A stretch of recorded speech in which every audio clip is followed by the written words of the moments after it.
মিরপুরে গ্যাং রেপের ঘটনায় ৩ জনকে গ্রেপ্তার করেছে মিরপুর মডেল থানা পুলিশ। মিরপুর মডেল থানার ভারপ্রাপ্ত কর্মকর্তা মুন্সি সাব্বির আহমেদ এসব তথ্য জানান। তিনি বলেন, আমরা ভোরবেলা 999-এর মাধ্যমে জানতে পারি একটি 12 বছরের মেয়েকে ধর্ষণ করে ফেলে রেখে গেছে। পরবর্তীতে আমরা রক্তাক্ত অবস্থায় তাকে উদ্ধার করে হাসপাতালে পাঠাই। তার মুখ থেকে আমরা জানতে পারি ৩ জন মিলে তাকে গ্যাং রেপ করেছে। তাদের মধ্যে সাজ্জাদ, সায়েম এবং আলহাজ এই 3 জনের নাম উঠে আসে। পরবর্তীতে আমরা থানার সবাইকে এই মেসেজটি পাঠিয়ে দেই। তারই পরিপ্রেক্ষিতে আমরা সাজ্জাদ এবং আলহাজ এই 2 জনকে গ্রেফতার করতে সক্ষম হই। তাদের দেয়া তথ্য মতে সারা রাত অভিযান চালিয়ে অবশেষে আমরা আরও এক আসামি সাইমকে গ্রেফতার করতে সক্ষম হই। 24 ঘন্টার মধ্যে 3 আসামি গ্রেফতার কিভাবে করলেন এর জবাবে ওসি বললেন, আমরা কমিশনার স্যারের নির্দেশে এ বিষয়টিকে খুব গুরুত্বপূর্ণ হিসেবে দেখেছি। তাই মাত্র 24 ঘন্টায় আমরা 3 আসামিকে গ্রেফতার করতে সক্ষম হয়েছি। আবার তোমার নাম সাইম, আর এর নাম, তোমার নাম কি? সাজ্জাদ। তোমার নাম? আল্লাহ। খাওয়ার পরে চক্করে আঙ্গা চোখের ভিতরে ঢুকাইছে, জোরে পরে চোখের ভিতরে আঙ্গা চোখের ভিতরে ঢুকাইছে। ঢুকানোর পরে ক্যামেরা দর্শন করছে। দর্শন না সাজ্জাদ ভাই দর্শন করার পরে উঠে গেছে, পরে আমি করছি। পরে আমি করার বেলা পোশাক বেরিয়েছে, পরে আমি উঠে গেছি। পরে আবার করছে, তখন আবার ব্লাড বেরিয়েছে।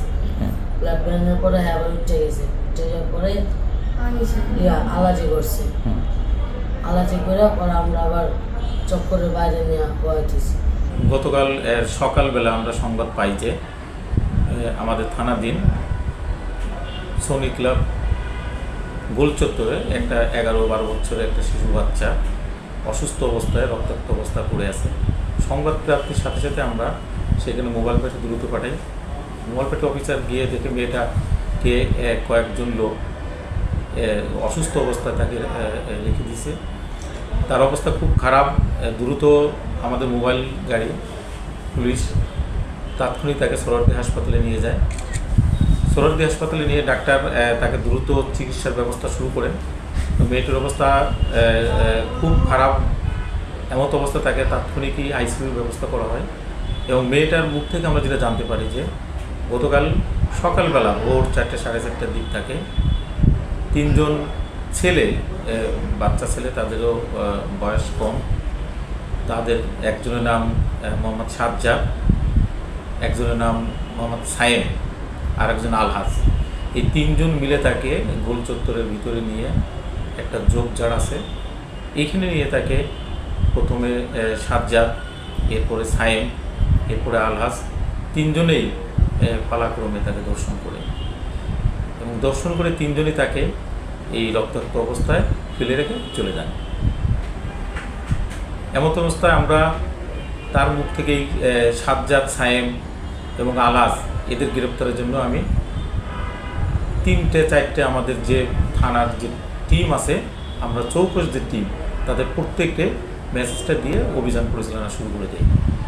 আমরা অভিযান পরিচালনার এক পর্যায়ে প্রথমে সাজ্জাদকে, এরপরে আলহাজকে আমরা গ্রেপ্তার করি। সবচেয়ে কঠিন বিষয় হয়ে গেছে যে বিষয়টাকে আমরা এত গুরুত্ব দিয়েছি এবং গুরুত্ব দেওয়ার কারণেই তাদের 2 জনের জিজ্ঞাসাবাদের এক পর্যায়ে তারা সায়েম কোথায় থাকে, সায়েমের অভিযানে আমরা বের হই। কিন্তু তাদের নির্দিষ্ট কোনো ঠিকানা না থাকায়, তারা তো পথ শিশু, বিভিন্ন জায়গায় তারা রাত্রে যাপন করে, বিভিন্ন জায়গায় থাকেন, এই জন্য তাদের কোনো স্থায়ী ঠিকানা নেই। তাদের গ্রেপ্তার করতে আমাদের খুব কষ্ট হয়েছে। এরপরে এক পর্যায়ে জিজ্ঞাসাবাদ করতে করতে এক পর্যায়ে তারা আমরা সায়েমকে গ্রেপ্তার করি। এমন তো আমরা যে 3 জন ধর্ষণ করছে এই 3 জনকে আমরা গ্রেপ্তার করেছি এবং 3 জনকেই আমরা জিজ্ঞাসাবাদ করে তারা ঘটনার বর্ণনা দিয়েছে এবং তারা ঘটনার কথা সত্যতা স্বীকার করেছে। এই ভিকটিম যে মেয়েটা এখনও চিকিৎসাধীন অবস্থায় আছেন এবং তার শারীরিক অবস্থা আগের থেকে একটু উন্নত। আচ্ছা, 24 ঘন্টার মধ্যে আসলে গ্যাং রেপের ঘটনায় আসামিদের গ্রেপ্তার করা, এটা আসলে কিভাবে সম্ভব? এটা আসলে কিভাবে সম্ভব আমার কাছে নয় এরকম মনে হয়েছিল, কিন্তু বিষয়টাকে আমরা মাননীয় কমিশনার স্যার এই সব দিক নির্দেশনাগুলো আমাদের রুটিন আকারে দেয়, এটা একটা খুব স্পর্শকাতর একটা বিষয়।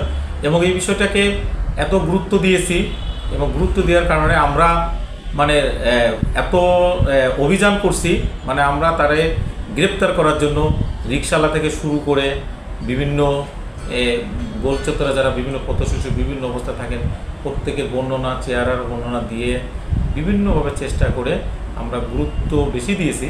এই কারণে তাদেরকে প্রত্যেককে আমরা ইনশাআল্লাহ গ্রেপ্তার করতে সক্ষম হয়েছি।